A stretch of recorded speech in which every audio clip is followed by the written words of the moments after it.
ஆனா உனக்கு மாதிரி ஏன் அந்த மாதிரி இருக்குது? ஏன் ஒண்ணுக்கு இதுன்னு கேட்டியா? ஏன் இது நல்லா கேட்டுக்க. ஏன் ஏய் இதெல்லாம் கூசுது? இதெல்லாம் தூ ஏன் என்ன காரணமா? ஞாயிற்றுக்கிழமை எங்க ஊரெல்லாம் ஆட்காரியா எடுத்திருந்தாங்க. சரி எங்க வீட்டுக்காரன் போய்க்கு வந்தான் 12 மணிக்கு. சரி ஏண்டி புள்ள ஊரெல்லாம் கறி எடுத்துக்கிறாங்க, நம்ம வீட்டு கறி எடுக்கணும், காசு இருந்தா புரியும். சரி எப்பா ஏனானு 1 ரூபாய் காசு இல்ல, நீ 3 போ 4 கிலோக்கு எடுத்துக்கலாம். ஓ இன்னைக்கு ஒண்ணு நாளைக்கு எடுத்துக்கலாம் அப்படின்னு சொல்லிட்டு சொன்ன. சரி காசு இல்லன்றாங்க. போய்க்கு போய் படுத்துருந்தான் என் வீட்டுக்காரன்.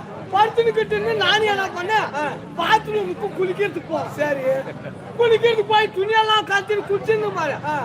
இவனுக்கு கறிக்கு அவனும் எடுத்துன்னு நேரா பாட்டில இருந்து பாத்ரூமுக்கு வந்தான். தள்ளாடி இப்படி வந்தனுக்கிறான், நான் பாக்கல. பாத்ரூம் ஜக்கில எடுத்து தண்ணி ஊத்தின்னு வர ஏக்கா பாத்துந்தியா ஒன்னு பட்டா கடிச்சு எடுத்து